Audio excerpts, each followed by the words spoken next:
Muy buenas noches, soy Gonzalo Priale. Esto es 4 a la N. El populismo legal, con leyes improvisadas que no miden sus consecuencias sobre la economía, ni sus costos y beneficios para la ciudadanía, es una de las principales fuentes del déficit fiscal.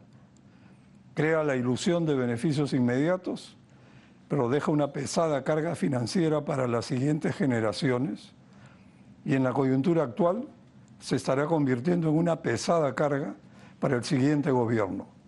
Para analizar este tema desde la perspectiva legal y la perspectiva económica, esta noche me acompañan Jorge Danós, profesor de la Universidad Católica, Víctor Vaca, director del programa de Derecho y director de la Maestría de Derecho Administrativo de la Universidad de Piura, y Graciela Muñiz, economista principal del Consejo Privado de Competitividad.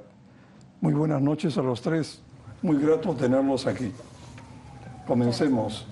Graciela, los resultados de la evaluación de la calidad regulatoria de la producción legislativa de las Comisiones de Economía y de Defensa del Consumidor para el periodo parlamentario 2024-2025, que concluyó en julio pasado, reportados por el Consejo Privado de Competitividad, del que tú formas parte, hace pocos días, son impresionantes.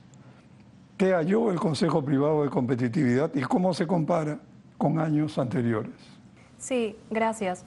Efectivamente, este año sacamos el análisis de lo que fue la legislatura ordinaria del 2024, es decir, el segundo semestre de 2024 y el primer semestre de 2025, y se analizó estas dos comisiones, como bien mencionaba, el de Economía y Defensa del Consumidor, y se encontró que de los 48 proyectos de ley que cuentan con dictamen aprobatorio, ninguno alcanzó un análisis aceptable aplicando los criterios del análisis de impacto regulatorio ex ante que aplica el Poder Ejecutivo. Lo que se hizo fue utilizar los criterios que utiliza el Poder Ejecutivo a los proyectos de ley del Poder Legislativo, criterios técnicos básicos como costo-beneficio, como alternativas a la propuesta de solución, etcétera. Y lo que se encontró es que de esos 48 proyectos de ley, el 96% tenía una calidad deficiente y solo el restante 4% tenía una calidad por debajo de lo aceptable, ¿no? Insuficiente. Ninguno alcanzó un criterio aceptable. Y esta tendencia se ha mantenido con respecto a periodos anteriores que ha evaluado el CPC. El CPC ha evaluado estos proyectos de ley en estas dos comisiones desde el 2021 y en ningún caso, en ninguno de los periodos parlamentarios se ha alcanzado un nivel aceptable, ¿no? Entonces, lo que hemos hecho es básicamente aplicar criterios que la OECD ya en su momento desde 2012 recomienda a los países miembros y que en el Perú están siendo aplicados desde 2021. Pese a que el Congreso tiene actualmente una oficina de calidad legislativa, que desde el 2023 vemos que en la práctica no está siendo relevante, no está cumpliendo el rol de analizar previamente los proyectos de ley. Y no sirve para corregir y no está defectos. Sirviendo efectivamente para corregir lo que es finalmente la calidad legislativa. Y tampoco se ha publicado, no se ha publicitado resultados desde el año 2021. Correcto. O sea, el CPC efectivamente cada año hace un análisis y publica sus resultados, pero efectivamente el Congreso, que tiene una oficina de calidad legislativa de 2023, no genera un análisis de sus proyectos de ley. Bueno, no nos debe sorprender, gestión por resultados, cero. Jorge, imperan el formalismo, los trámites excesivos y los plazos irrealistas. La sobreregulación aparece como un mecanismo de defensa para combatir la corrupción, pero en los hechos la fomenta. ¿Qué se puede hacer desde el punto de vista normativo, regulatorio? Creo que, como se ha comentado, los marcos legales buscan de prevenir aquella sobreregulación a través de los análisis de calidad regulatoria, de impacto regulatorio, y se ha venido avanzando, pero claro, estamos hablando a un nivel de administración pública, no del Congreso. ¿de acuerdo? Y a nivel de administración pública se han creado las comisiones, se ha desarrollado. De alguna manera también impacta sobre algunos aspectos legislativos, sobre proyectos de decretos legislativos o proyectos de normas que también van a ser dictados por el Poder Ejecutivo, pero por el Poder Ejecutivo, ¿de acuerdo? Entonces, eso se ha venido, creo que trabajando, se ha venido buscando de morigerar los excesos, además también porque sabemos ya en un plano práctico, la administración pública en muchos casos o muchas autoridades tienden a tratar de solucionar vía normas únicamente, es lo más sencillo, lo más barato, lo más rápido, lo más efectista, lo más económico, un problema no mediante una política, una gestión y una acción, sino mediante una norma. Entonces, eso fomenta y genera la sobreregulación, con todos los efectos perversos que conocemos. Creería que hace falta, sin embargo, por parte del Estado, retomar temas vinculados al tema de simplificación administrativa también, pero sé que estamos en un plano normativo, ¿de acuerdo? ¿No? Entonces, creo que sí ha sido efectivo y se viene trabajando sobre la materia. Pero también está esta reacción ante casos de falta de control, actividades que no se ven bien, digamos. Se recurre a normativa como si regular más, poner más candados, evitase lo que se desea evitar. Pero en la práctica se generan malas prácticas, como el caso de los municipales, que es ultra conocido, cuando esquilman a los pequeños comerciantes, ¿no? Lamentablemente a nivel municipal, en la gestión diaria hemos involucionado bastante en los últimos años. Es decir, lo que venimos hablando del tema de calidad regulatoria no se viene aplicando a un nivel municipal y ahí está operando todo lo contrario, ¿de acuerdo? Donde más bien la tendencia es casi a no considerar que en la práctica en muchos casos las municipalidades son las principales enemigas de la formalización, por la cantidad de normas, por la cantidad de problemas en la gestión y dificultan a todo aquel que quiere actuar formalmente. Entonces, se da lo que tú señalas y hace falta prestar un foco, pero ahí viene también un tema que va más allá, simplificación. Y eso yo creo que a nivel municipal incluso se ha perdido la habilidad para poder deletrear la palabra o escribir la simplificación. Hemos retrocedido bastante. Es lamentable. Víctor, para ponernos en contexto, el Congreso viene dando normas o leyes que generan gasto y que pueden tener impacto fiscal fuerte en los próximos años. Eso lo vamos a ver a continuación, pero sin entrar en ese detalle de medidas específicas, ¿cuánto tiene que ver con la sentencia de noviembre de 2022 que devolvió la iniciativa de gasto a los congresistas? Sí, en realidad esa es la segunda sentencia, porque ya había habido una anterior que insistía en que el Congreso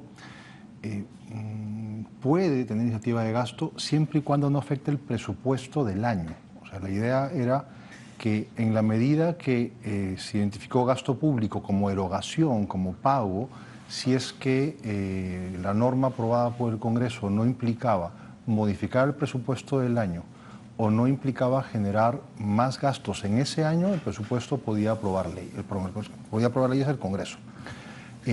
Luego el TC ha intentado aclararlo diciendo que no es una obligación de que al año siguiente se presupueste, sino que es el gobierno quien va a tener que eventualmente con el tiempo presupuestar esos gastos conforme correspondan, manteniendo el equilibrio presupuestal. Pero es verdad que esta sentencia ha influido mucho, sobre todo en el ánimo. Es decir, el Congreso se ha sentido más liberado para poder aprobar normas que impliquen gastos públicos, no en el año por supuesto, sino en general. Pero aquí hay una cosa que es muy interesante, por lo menos recordar, y es que esta prohibición no viene del 93, está en el 79 también. Y sin embargo, en esa Constitución, como todo el mundo sabe, en ese periodo de tiempo, el Congreso no sentía las mismas limitaciones que a día de hoy, o hasta hace unos años, sentía que tenía. ¿Qué es lo que sucede? Que cuando se dicta la Constitución del año 79, en el diario de debates, es muy interesante recordarlo, estaban pensando justamente en lo que el TC ha dicho. En el diario de debates del año 79, cuando se debatía el sentido de esa norma, lo que se decía es, evitemos que al aprobar el presupuesto, el Congreso modifique el presupuesto para generar más gasto. Entonces, ¿qué es lo que ha pasado? Que durante mucho tiempo se entendió que esa no era una limitación, durante muchos años entendimos que esa limitación, idéntica a la anterior, era más rigurosa de lo que se había entendido que era antes, y el Congreso, o el TC, perdón, le ha abierto un poco la puerta al Congreso para volver a la situación entre el año 93, no tanto normativamente, sino de cara a qué tan vinculado se siente el Congreso por esa limitación establecida en la Constitución. Entonces, sí, exactamente, pero sí en el futuro van a tener como consecuencia aumentar el gasto público. Pero por curiosidad, ¿cómo es que el Tribunal Constitucional, me imagino en la consideración de la sentencia, explica esta autorización, digamos, para gastar? O sea, ¿por qué lo justifica? En el concepto de gasto público. O sea, lo que dice el Constitucional es, gasto público, normas presupuestarias, implica erogación. Entonces, y si es que hablamos de erogación, es el pago efectivo. Entonces, lo que se busca evitar con la norma, con esa norma constitucional, no es que el Congreso en general vaya a aprobar iniciativas que conlleven un mayor gasto público en el futuro, sino que se interpreta que lo que se pretende con esa norma es evitar que en el presupuesto de ese año se incorporen gastos públicos adicionales. Insisto, si nos ponemos... Quiere decir del año en curso. Del año en curso, claro. Pero del año en curso o del presupuesto que se va a aprobar para el año siguiente. Por ejemplo, le llega al Congreso el proyecto de ley de presupuesto para el año 2026. En ese proyecto, el Congreso no debería poder incorporar nuevos gastos públicos distintos a aquellos que está proponiendo el Ejecutivo. Y durante el año no podría aprobar normas que alteren ese presupuesto ya aprobado que va a estar en vigor durante el año 2026. Sin embargo, se aprueba una norma el 26 que puede generar más gastos, el 27, 28, 29 o 30, eso no iría en contra de la previsión constitucional, entiende el Congreso, con el voto en contra del magistrado Monteagudo, que tuvo una visión radicalmente distinta, en la cual, en base al principio de equilibrio presupuestario, dice que eso iría en contra de ese principio y sobre todo iría en contra de lo que también establece la Constitución, que es que el manejo de la hacienda pública le corresponde al gobierno. Bueno, ilustrativo. Graciela, hablemos justamente de esto, algunas herencias que le dejará este gobierno al próximo. El Congreso aprobó aumentar de 800 a 3.300 soles la pensión de maestros jubilados y cesantes, que funciona como cédula viva y equipara la pensión al sueldo vigente de los profesores activos. Se proyecta un costo anual de más de 6.400 millones de soles. ¿Cuánto impactará esto sobre el déficit fiscal a partir del 2026? Sí, correcto. Efectivamente, esta norma que está ya aprobada en segunda votación, lo que está haciendo es, digamos, anexar las pensiones de los docentes cesantes a lo que es el equivalente a la primera escala de la carrera pública magisterial por 30 horas, por una jornada de 30 horas, que eso equivale efectivamente al salario base de los docentes que actualmente perciben 3.300 soles. Y eso significa que conforme si en el tiempo le incrementan salario a los docentes, eso se va a indexar también, eso también es importante tener en cuenta, ¿no? Actualmente esos costos, ese costo aproximado anual que se estima en 5.400 millones, es considerando el salario que actualmente es de 3.300. Y eso implicaría un cambio de un promedio de 800 soles a 3.300 que percibirían los docentes, aproximadamente 162.000 beneficiarios. Y lo que efectivamente nos preocupa, además, lo que debe preocuparnos, además, por supuesto, del gasto de 5.400 millones, que en 5 años implicaría casi 26.000 millones de soles, es el efecto espejo que tiene en el resto de cesantes, ¿no? De diferentes carreras, diferentes regímenes, ¿no? Eso es principalmente siempre lo que ha argumentado, además de, por supuesto, los costos fiscales, lo que siempre el MEF, desde un punto de vista técnico, desde un punto de vista de gestión fiscal de los recursos humanos, siempre ha argumentado es el impacto que tienen este tipo de medidas ad hoc a un grupo particular hacia el resto, ¿no? Porque nada impide que en esta misma lógica sean luego los médicos los que pidan algo similar, una anexación de acuerdo a su salario base, o las enfermeras, y no solo los regímenes especiales, las carreras especiales, sino también en el mismo sector educativo se están generando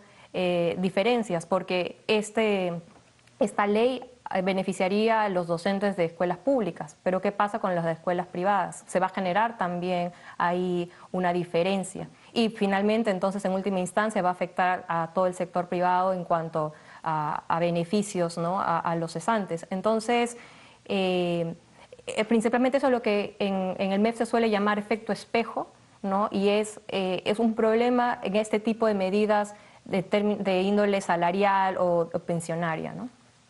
Pero además el impacto de 5.000 a 6.000 millones de soles es como medio 0.5% del producto, ¿no?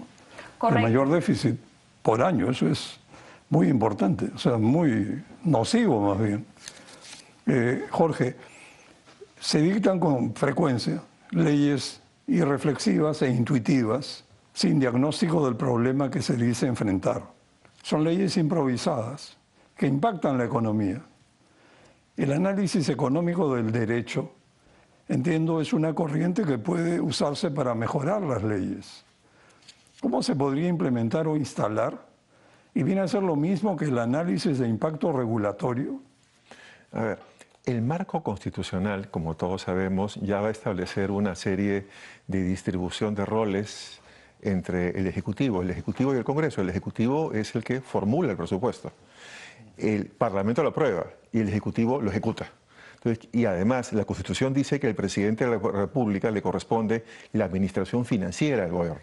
Es un tema que está reservado en la presidencia de la República. Dos, hay un conjunto de principios que todos los podemos llamar equilibrio. El tribunal lo señala y lo dice la Constitución. Programación, equilibrio, estabilidad, sostenibilidad presupuestal. Y a esta lógica es la que está consagrada y lo que busca es precisamente que haya correspondencia entre ingresos y gastos. Tres, como ha señalado, está la limitación de la iniciativa legislativa en materia de gastos conforme a la interpretación del tribunal, que, como ha dicho Víctor, en unas sentencias el tribunal estableció un criterio y ha dicho, distinto es la ley que crea obligaciones de la ley que impacta sobre el presupuesto, que genera un gasto. Y ahí viene la diferenciación. En alguna sentencia posterior, estoy seguro que Víctor en todo caso lo puede confirmar, el tribunal ha matizado un poco. Ha dicho, la primera fue en una situación de emergencia, porque también debemos tomar en cuenta que tampoco, teniendo en cuenta que el presupuesto también toma en cuenta la programación multianual, no se debe afectar tampoco lo multianual. Entonces, cuatro, sabemos que hay marcos legales, la ley del sistema presupuestal, sabemos que también tenemos la ley de responsabilidad y transparencia fiscal, que establece una serie de metas, estos, ¿verdad?, programas multianuales, el Consejo Fiscal, etcétera, etcétera. Entonces, tenemos marcos legales que van a establecer el reparto de roles, hasta dónde llega el poder financiero del Congreso, hasta dónde llega, como se dice en constitucional. Y tres, como señalas, es, bueno, y ya, en un proyecto concreto, ¿qué tiene que hacer el Congreso? Hace un momento conversábamos, ¿verdad?, que normalmente lo que había era antes un estudio de costo-beneficio. Claro, debería ser mucho más riguroso como se está planteando, como ya existe un órgano, debería serlo, sí, claro, pero tengamos en cuenta algo que no se debe perder. El Congreso es un poder político. ¿De acuerdo, no? Y entonces, en todo caso, podrán haber los informes que deberán ilustrar, que deberán ser conocimiento de la opinión pública, que se pueda, digamos, tomar conciencia de lo que están haciendo y ser claro, y esto deberá acompañarse de los proyectos de ley, en todo caso, para que la opinión pública también esté enterada de en base a qué informes, a qué estudios se hizo, análisis, ¿verdad?, se planteó y aprobó un proyecto de ley. No sé si con eso te contesto, Gonzalo. Es muy interesante, vamos a profundizar un poco después de la pausa. Estamos de regreso. Víctor, como vimos con Graciela, el Congreso aprobó aumentar a 3.300 soles la pensión de maestros jubilados y cesantes, que funciona como cédula viva. ¿Crees que el Ejecutivo observará esta ley aprobada por el Congreso? ¿Y es inconstitucional el efecto cédula viva? A ver, si quieres, aprovecho para hacer una pregunta y cojo lo que decía Jorge. Claro. ¿Por qué? Porque es cierto que el Constitucional ha ido enmendando, diciendo, oye, no he querido decir que el Congreso puede crear sin más gasto, hay limitaciones, eso no vincula al Ejecutivo a presupuestarlo, hay que ver cómo el Ejecutivo lo va presupuestando de a pocos en el marco multianual, en el presupuesto que corresponda. Pero lo cierto es que, aprobada la ley, en principio existirá la obligación de hacerlo en algún momento, o sea, independientemente de cuándo es que esto se materialice.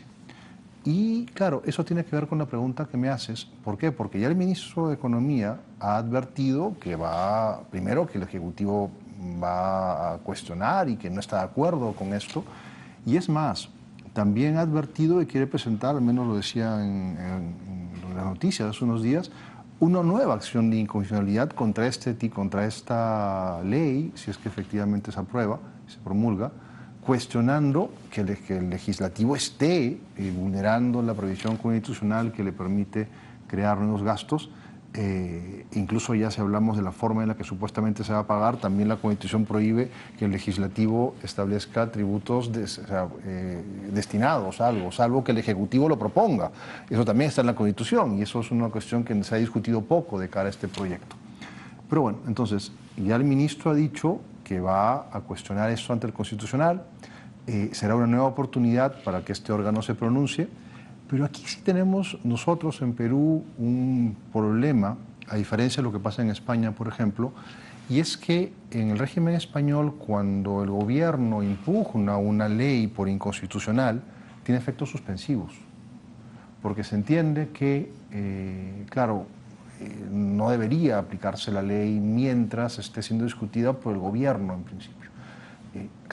La gran dificultad de si es que, imaginemos que el Constitucional se pronuncia un par de años después respecto de esta norma que establece esta nueva cédula viva, ahora veremos si es que eso no es constitucional, pues va a ser bien difícil de implementar la sentencia, ¿no? Porque ya en teoría la ley estuvo vigente, la creación de inconstitucionalidad es como una derogación. ¿Qué hacemos? ¿Le dejamos de pagar a los que ya le hemos venido pagando?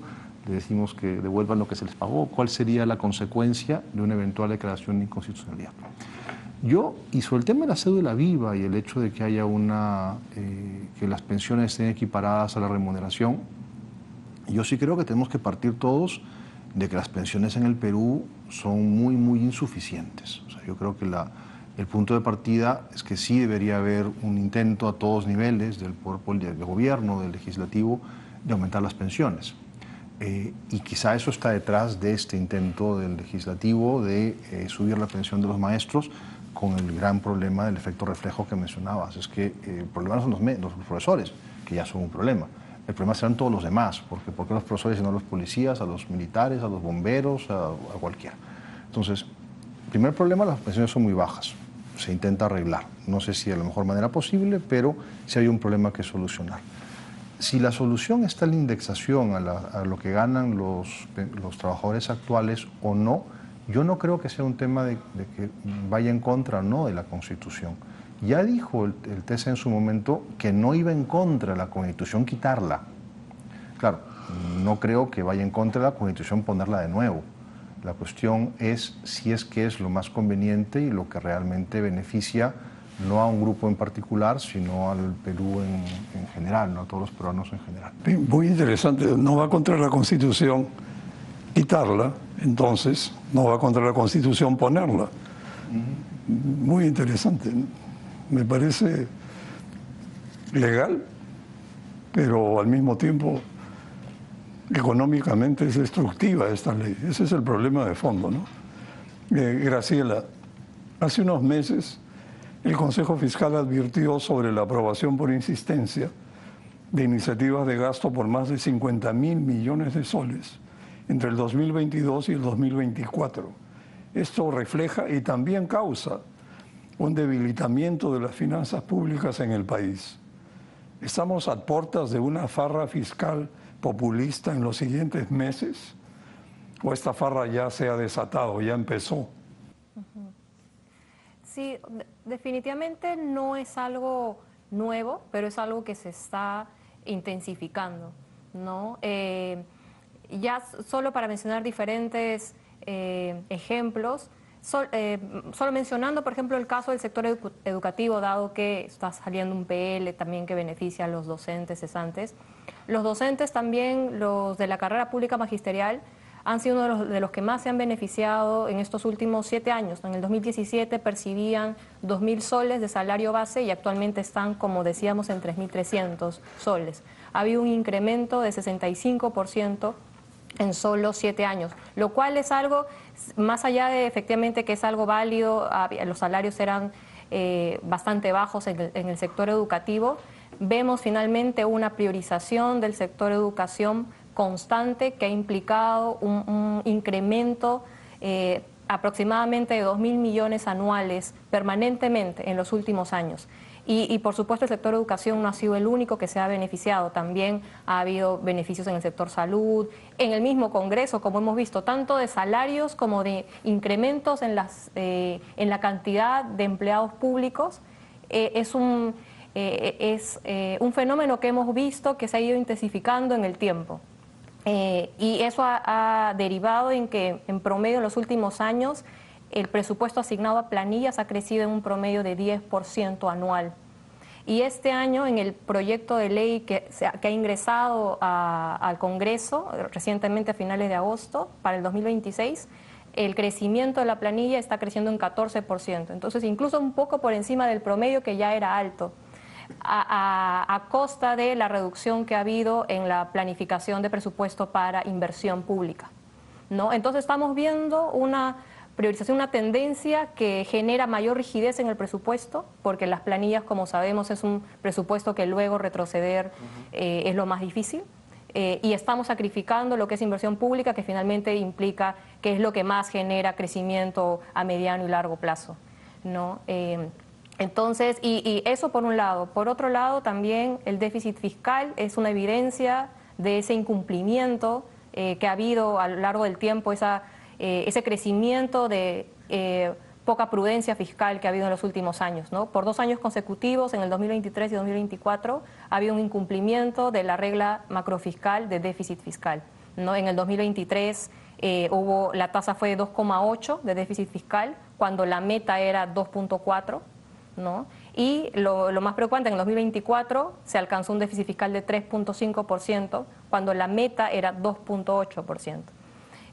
Para el 2026, para el 2025, este año, la meta es 2,2%. El MEF, en su marco macroeconómico multianual, ha señalado que va a alcanzar exactamente ese déficit fiscal, pero ya se anticipa que posiblemente no se cumpla, ¿no? Víctor, veamos el tema del balance, del equilibrio, como explicó Jorge. Me da la impresión que se ha perdido el balance. El MEF ya no pesa como antes, cuando bloqueaba proyectos de ley nocivos para la marcha de la economía. Tampoco contrapesa el populismo de algunos sectores del Congreso, ni logra influenciar y formar opinión en el seno del Ejecutivo. Entonces, ¿cómo afecta esto la producción de leyes de efecto económico? Yo creo que ahí son 2 cosas que tenemos que tomar en cuenta. Primero, que yo creo, aunque puedo estar equivocado, que esa falta de presencia o de peso del MEF no es de exclusiva responsabilidad del MEF. Tiene que ver con la gran fragmentación política que existe en nuestro país. ¿Por qué? Porque es más fácil tener influencia en 4 grupos, donde te reúnes con 4 personas, a que tienes que explicarle las dificultades que puede generar la aprobación de determinado proyecto, que hacerlo con 13, 14, 15 o 16 grupos distintos que finalmente pueden tener sus propios intereses, ¿no? Entonces, me parece que buena parte de esa pérdida de peso del MEF no es exclusivamente responsabilidad del MEF, sino es producto de lo que somos a nivel político como país, un país con gran cantidad de partidos, muy fragmentado, en donde sentarse a conversar con alguien es muy difícil porque pues, no sabes con quién, ¿no? Tienes que hacerlo con mucha gente y todos tienen distintos intereses. Eso por un lado.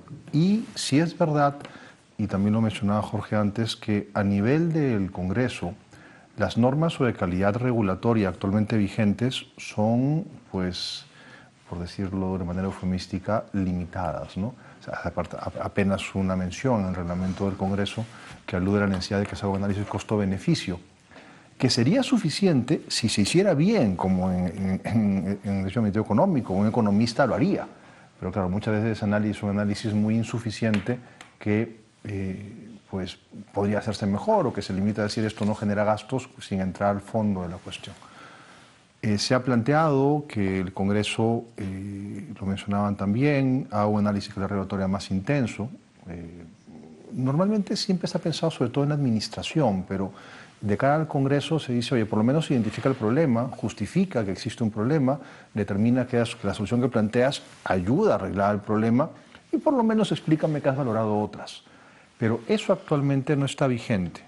Una cuestión que podría mejorar en el futuro es que entiendo que los proyectos que buscan regular el reglamento del Congreso, de los diputados y de senadores, pretende incorporar de una manera más clara ese tipo de obligaciones al momento de presentar proyectos de ley, no solamente del Ejecutivo, y al momento de la aprobación de los dictámenes. Entonces, alguna luz de esperanza podemos tener si es que efectivamente esto se incorpora y habrá que ver cómo se ejecuta en el futuro y en el siguiente Congreso. Jorge, me gustaría continuar en este tema del rol del Congreso, ya que hay un juego de roles en este tema de las leyes económicas. Y como hemos visto en la mayoría de los casos, lo mencionó Víctor, la producción legislativa en materia económica y presupuestaria está careciendo de calidad regulatoria. Digamos que es poco exigente la producción de normas y ha ignorado las recomendaciones técnicas de las entidades especializadas. Eso es de las entidades especializadas. Eso es lo que me llama más la atención. Porque antes era frecuente escuchar las opiniones de los especialistas responsables de la ejecución de las medidas. Pero ahora parece que eso cayera en el vacío. El Congreso ha tomado la batuta y está gobernando sin escuchar a los especialistas. Es un tanto singular lo que viene sucediendo y los autores comentan cómo es que estas normas constitucionales, la historia, porque además la Constitución es producto de la historia, como todos sabemos, ¿verdad? Busca solucionar temas históricos, eran normalmente reglas para control del gobierno, para evitar los excesos del gobierno que generaron los grandes déficits y las crisis.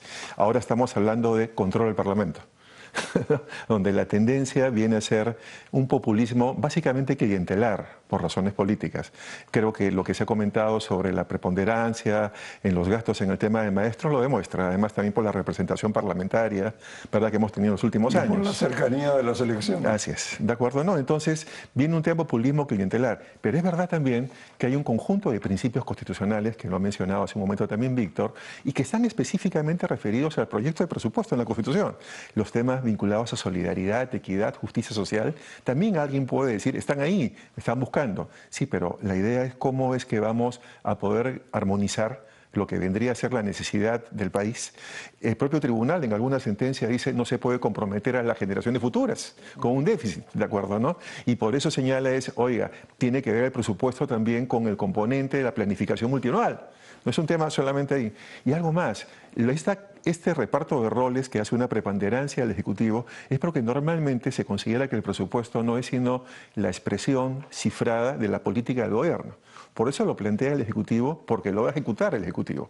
El tema es qué hacemos pues cuando hay esa interferencia populista que señala, ¿verdad?, clientelar, ¿sí?, donde lo que predominan son cómo corresponde un órgano político, pero ¿dónde están los frenos? ¿Dónde están los contrapesos? ¿De acuerdo? ¿No?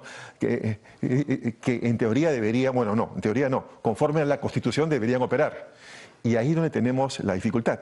Normalmente, dices tú, es el Ejecutivo quien observaba. Claro, pueden insistir, no hay una mayoría más allá. En el reglamento del Congreso creo que siempre está la mitad más uno, ¿de acuerdo? En la Constitución se ha establecido también una regla, pero no específicamente para insistencia en temas de normas que pueden tener impacto presupuestal aunque sea futuro. Creo que en otro tema tributario más bien hay cierta regla. Pero lo cierto es que todos estos mecanismos que tienen que haber están centrados a nivel legal en el Ejecutivo. Por ejemplo, tú dices los informes técnicos. Leía yo que en esta ley de responsabilidad y transparencia fiscal se dice que el Ejecutivo tiene que enviar el marco macroeconómico multianual que tiene que aprobarlo en agosto, lo tiene que enviar al Consejo Fiscal. Y tiene que ir con el informe del Consejo Fiscal y debería publicarse para que la gente lo conozca. Probablemente algo así hay que hacer también con el tema del Congreso. Cuando corresponda, decíamos, a estos informes de calidad regulatoria que puedan tener, que se publiciten para el tema de la opinión pública. Eso sería un mecanismo más allá de los otros, que es que el Ejecutivo debería poder objetarlo, en alguna reforma posterior ver mecanismos que aseguren que esa observación presupuestal por parte del Ejecutivo pueda tener un mayor grado de efectividad, que suspenda en buena cuenta, ¿verdad?, la norma o que no permita su aplicación, aparte del Tribunal Constitucional y aparte del tema técnico, que es acompañar los informes técnicos en buena cuenta para que la opinión pública esté enterada también de qué es lo que fundamenta o no un determinado proyecto de ley. Esas son algunas ideas que creo que podría discutirse. Es que solo, Jorge, perdóname, para complementar lo que dices, una de las cuestiones que más dificultades tenemos los abogados, los profesores universitarios, es cuando queremos saber por qué se ha dictado una ley. ¿Por qué? Porque cuando es un decreto legislativo, viene con una exposición de motivos, que mal que bien explica por qué el decreto legislativo dice lo que dice. Cuando es un proyecto de ley, hay que entrar a la página del Congreso y a veces hay 25 proyectos que se han unificado y está la exposición de motivos de cada proyecto, a veces muy dispares entre sí, y ya no sabes por qué la norma dice lo que dice. Y después tienes que entrar a los dictámenes de las comisiones, que a veces son mucho mejores que los proyectos de ley como tales, y empezar a ver, bueno, aquí está la explicación de por qué este artículo dice lo que finalmente dice. Pero tendría que ser mucho más claro. O sea, así como cuando el Ejecutivo presenta un proyecto de ley y tiene una exposición de motivos que se pueda seguir, quizá como una mejor práctica regulatoria, deberíamos intentar que la ley, la autógrafa de ley, salga con una especie de exposición de motivos unificada, para que quienes queremos consultar por qué se dictó la norma, sepamos a dónde buscar y no tener que hacer arqueología jurídica, ¿no? Y solo para complementar, sí, porque también en términos de presupuesto público, una medida que también está pendiente es cómo generar una programación multianual del gasto que sea vinculante en el tiempo. De hecho, una de las recomendaciones de la OECD para Perú en cuanto a finanzas públicas es que, a diferencia de otros países que tienen una programación multianual del gasto de 3 a 5 años vinculante, en el país se hace una programación multianual de gasto, pero que se hace a inicio de año y es referencial, no se aprueba, no va al proyecto de ley del Congreso. Existe sí el marco macroeconómico multianual, pero que lo que hace es generar unos supuestos económicos sobre la proyección de ingresos, pero el gasto y la composición del gasto multianual prácticamente no existe en el Perú. Existe, como decíamos, pero de una manera referencial que no genera una cadena para los siguientes años, ¿no? Y es parte de lo que estamos viendo luego, que entonces no hay una referencia de qué gastos, qué planificación hay de un gobierno en cuanto a cuánto asignar inversiones, cuánto asignar a planilla, cuál es la visión estratégica que tiene sobre los diferentes componentes del presupuesto público, ¿no? Eso como una estrategia de más mediano plazo que debería dar una programación multianual del gasto no existe en el Perú. Es muy interesante entonces porque se aprecia que hay una especie de desajuste en la forma de generar las normas sobre economía, incluido el marco macroeconómico multianual que viene acompañado de la opinión del Consejo Fiscal, que tampoco es vinculante, y que con frecuencia señala más bien problemas en la posibilidad de que ese marco sea realista. En un paralelo a esta situación, Víctor, se ha impuesto en el país en los últimos, yo diría, 3 años, un modo de gobernar que consiste en declarar emergencias cuando un problema sale en primera plana y anunciar medidas que suenan bien, pero resultan inefectivas y la gente se olvida de ellas al poco tiempo. Todo esto sin gestión por resultados ni meritocracia en el aparato público. En este contexto de la forma de gobernar, ¿cómo se pueden generar buenas leyes? Es que, primero, cuando le preguntabas a Jorge sobre las normas y cómo se han venido dictando, yo no podía dejar de recordar, a mí me gusta mucho la historia y recordar las leyes de Indias, ¿no? Como si efectivamente se hubieran aplicado las leyes de Indias en las Indias, en la América hispánica, pues las cosas hubieran sido francamente distintas. Entonces tenemos una larguísima historia de siglos de leyes que son aprobadas y que efectivamente no son cumplidas. ¿Por qué? Porque no existen los mecanismos y a veces ni siquiera la intención de hacerlas efectivas. Entonces, de nada sirve dictar leyes si al mismo tiempo no se dan las herramientas para hacerlas ejecutar. Y luego tenemos una muy mala costumbre en nuestro país, que es la de legislar a golpe de periódico. O sea, como bien lo decía, sale una portada y al día siguiente hay que dictar una ley, que no necesariamente es o declarar una emergencia. Declarar una emergencia o reaccionar intentando regular sin pensarlo lo suficiente. Y esto aplica tanto para el legislativo a veces como también para el ejecutivo. Y para las municipalidades, y aquí podemos hablar de las motos y de los cascos y de los por el estilo, pues con más razón todavía, ¿no? O sea, si es que gobernamos o legislamos a golpe de periódico, estamos regulando para lo inmediato. Y esto es un tema ya de pura calidad regulatoria. Improvisando, ¿no? Así no se debe regular identificando el problema, viendo qué soluciones se pueden plantear, identificando alternativas a esa solución, a esos problemas, haciendo una evaluación de cuál soluciona mejor el problema y finalmente eligiendo una. Todo con eso con una justificación. Los economistas lo tienen clarísimo, esto lo hacen ellos y no tanto los abogados. Entonces, que es un tema también de cara al Congreso, debería haber más economistas en planilla como asesores y no tantos abogados. No me quiero quitar el trabajo a los abogados, sino también se necesitan economistas que hagan este tipo de trabajo. Entonces, primero, las leyes no solucionan problemas cuando se ejecutan.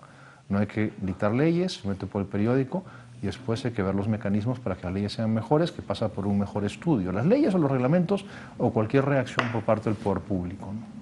Bueno, efectivamente, pues gobernar al tuntún, reaccionando a la coyuntura, se traduce en el drama nacional. No tenemos políticas de largo plazo que estén blindadas de la injerencia política y no salimos de los problemas nacionales. Vamos a una pausa y volvemos. Estamos de regreso, este es el último bloque de 4 a la N. Estoy conversando con Graciela Muñiz, Jorge Danós y Víctor Vaca sobre los problemas que surgen de la producción de leyes, su impacto económico y la manera en que el Perú está siendo gobernado. Graciela, vista la proyección del déficit y el legado de bombas de tiempo fiscales que heredará el siguiente gobierno, ¿cuál sería tu pronóstico de déficit fiscal para este año y los siguientes? ¿Se va a necesitar un ajuste? ¿Se pondrá a prueba la resiliencia del modelo? Sí, sobre eso, en el Consejo Privado de Competitividad nosotros sacamos diferentes ediciones, lo que llamamos el monitor fiscal, que lo que es una encuesta sobre expectativas macroeconómicas que se consulta a diferentes expertos del país a nivel nacional e internacional sobre cuáles son sus expectativas, ¿no?, macroeconómicas. Y una de las proyecciones que solicitamos es sus proyecciones sobre el déficit fiscal. Lo que salió en la última edición de junio de este año es que, de acuerdo a los expertos, el déficit fiscal estaría cerrando en un 2.7%. Es decir, por encima no solo de lo que el MEF ha señalado en el marco macroeconómico multianual, que es de 2.2%, sino también de la regla macrofiscal que existe, que es el equivalente también a 2.2%.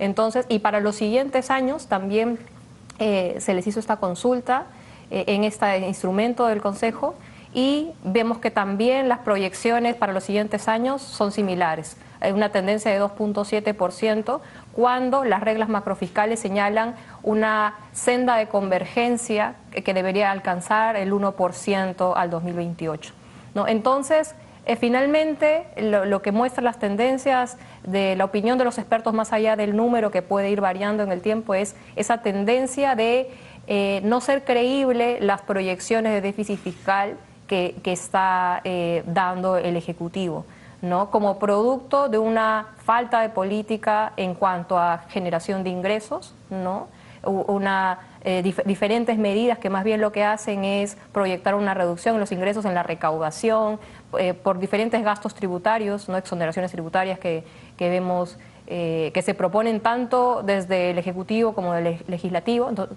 por un lado, una afectación de los niveles de ingreso y por otro lado, como vemos, ya hemos conversado, un crecimiento sostenido del gasto público, ¿no?, tanto en planillas, que es un gasto rígido, como también de inversiones que se desfinancian inicialmente, pero que sabemos que durante el año van saliendo diferentes créditos suplementarios para complementar ese presupuesto de inversión pública, ¿no? Que finalmente entonces genera también una presión al gasto público. Entonces, esa combinación es lo que hace que efectivamente no sea creíble finalmente las estimaciones que se hacen de déficit fiscal, ¿no? No, y además tienes la carga del rescate permanente de Petroperú, que está ahí, es una espada de Damocles que se cae. Y la segunda parte de la pregunta era, ¿tú crees que esto va a requerir que el próximo gobierno haga un ajuste? Porque va a recibir un legado bien pesado. Sí, definitivamente es una de las críticas que se hace a estas proyecciones del marco macroeconómico, que todo lo patean para un siguiente gobierno, ¿no? En las recomendaciones que se hace al marco macroeconómico se señala la necesidad de generar políticas para generar una mayor recaudación ¿no? de ingresos, una mayor recaudación de ingresos, controlar el gasto público.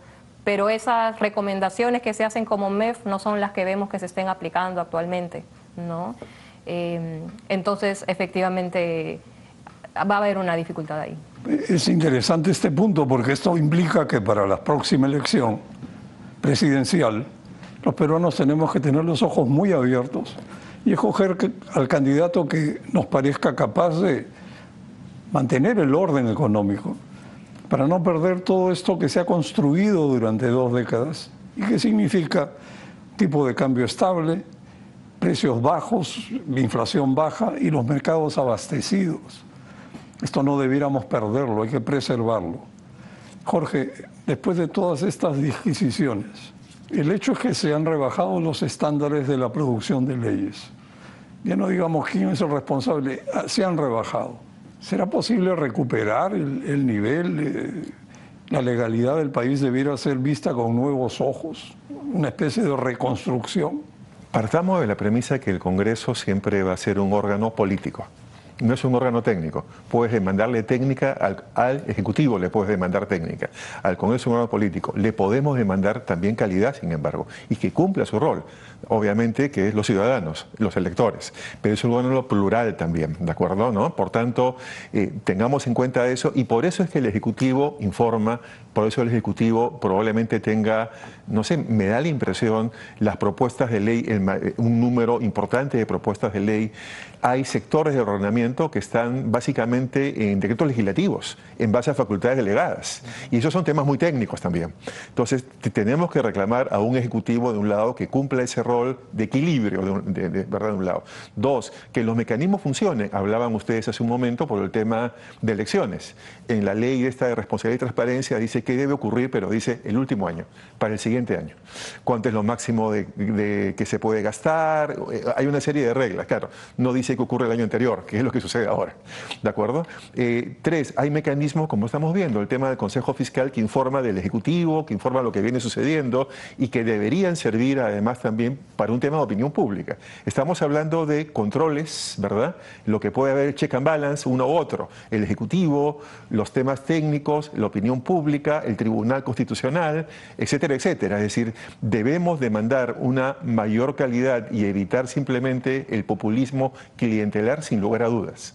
¿De acuerdo, no? Debemos hacerlo. ¿Dónde está, en buena cuenta, aparte de todos estos mecanismos que pueden no estar operando, reclamar su funcionamiento, elegir mejor, por supuesto, en base a la experiencia que podamos tener, ¿de acuerdo, no? Y pedir que estos poderes del Estado cumplan su rol? El rol principal del Congreso realmente en materia presupuestal está en la aprobación del presupuesto, como conversábamos hace un momento. ¿De acuerdo? Por eso es que el Ejecutivo propone y ejecuta, pero quien aprueba es el Congreso. Y se supone que en ese rol de aprobación es donde debe estar ahí principalmente las demandas, deberían vertirse ahí por parte del Congreso, expresarse durante la aprobación del presupuesto. Y no como vemos viendo, ¿verdad?, posteriormente con una serie de demandas más bien populistas que llegan a distorsionar lo que la Constitución quiere, que es un manejo sostenible, equilibrado de las finanzas públicas para no afectar, obviamente, al país y no afectar a las generaciones futuras. Eso es lo que se debería esperar. Víctor, me gustaría que complementes esto. Mencionaste algo hace un momento.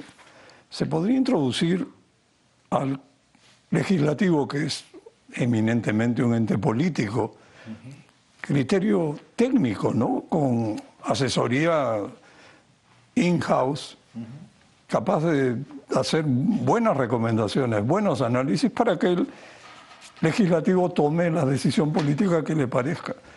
Hace años, recuerdo, creo que Roberto Abusada proponía crear una especie de oficina de asesoría económica única en el Congreso, que por donde pasaran todos los proyectos, y se evitar esto de que se integran 25 proyectos de ley y al final uno no sabe ni de qué se trata. Mira, yo pensando un poco en esta conversación, suponía que íbamos a acabar en, bueno, qué solución o qué cosa se puede proponer para que las cosas mejoren, ¿no? Y se me ocurrían algunas ideas, no sé si todas pueden implementarse. Una de ellas está en camino y es confiemos en que el Senado mejore algo las cosas. O sea, no es algo que necesariamente vaya a pasar, pero por lo menos habrá una Cámara más reflexiva, que puede hacer más difícil que se dicten leyes muy rápidas y sin suficiente reflexión. Hay que ver cómo esto pues ocurre, qué sucede, pero por lo menos algún cambio va a haber. Vamos a tener Senado. En segundo lugar, sí es importante, sabiendo que es un órgano político el Congreso, establecer unos requisitos mínimos de calidad regulatoria, que es lo que se pretende hacer. O sea, la idea que tienen, por lo que me han comentado, de cara al nuevo reglamento del Congreso, eso, y vamos a poner algunos requisitos para que sea más, no difícil en el sentido de materialmente difícil, sino que sea más elaborado presentar un proyecto. Una cosa que a mí me encantaría, por ejemplo, hablando de fragmentación, es que los proyectos los presenten las bancadas, porque en el Perú la fragmentación es a 130, no es a 13. Porque como cada congresista presenta su proyecto, en el fondo lo hace por sí ante sí mismo y luego se junta con otros para que el proyecto tenga más respaldo, pero claro, los proyectos serían más sólidos si no vinieran de un congresista, sino de un grupo parlamentario. Entiendo también es lo que pasa en algunos otros ordenamientos jurídicos. Y finalmente, este cuerpo de letrados, tanto jurídicos como economistas o ingenieros o expertos, sería básico, pero que sea un cuerpo del Congreso. Lo que tenemos ahora, y hay algunos asesores francamente buenos, son asesores de los congresistas o de las bancadas, pero que no permanecen en el Congreso. En otros países tenemos los cuerpos de letrados o los cuerpos de asesores que son del Congreso, no son de un orden particular, y ese análisis de calidad regulatoria, por ejemplo, no debería hacerlo solamente el congresista o su bancada, sino ese cuerpo especializado del Congreso. Puestos a gastar plata y pagarle bien a la gente para que tengamos buenas normas, yo creo que tendríamos que pagarle un estupendo cuerpo de asesores en el Congreso para que haga que estas normas pues, salgan de la mejor manera posible. Y solo para terminar, y cuando hablaban del presupuesto, yo no dejaba de pensar en Piérola, ¿no? Todo el mundo conoce a Piérola como presidente y revolucionario y demás, pues la gente se olvida que fue ministro de Economía y fue autor del primer presupuesto de la República, que buscaba el equilibrio. Han pasado 150 años y seguimos discutiendo lo mismo, ¿no? El presupuesto tiene que estar equilibrado y claro, no solamente es este presupuesto. Tenemos que dar el equilibrio para que no nos pase lo que pasó después de Piérola, que fue la guerra con Chile. O sea, y no por la guerra, sino por el problema económico que vino antes y después de la guerra del Pacífico. Entonces, hablamos del presupuesto, pero pensemos en que hay que equilibrarlo. Bueno, tenemos que terminar el programa, pero en los pocos minutos que quedan le pido a cada uno de ustedes que en alrededor de un minuto traten de hacer un resumen de lo conversado. Bueno, enfatizaría lo que es la preocupación que están generando medidas como, por ejemplo, la del proyecto de ley de docentes cesantes, que estaría generando un gasto de 5.400 millones anuales, ¿no?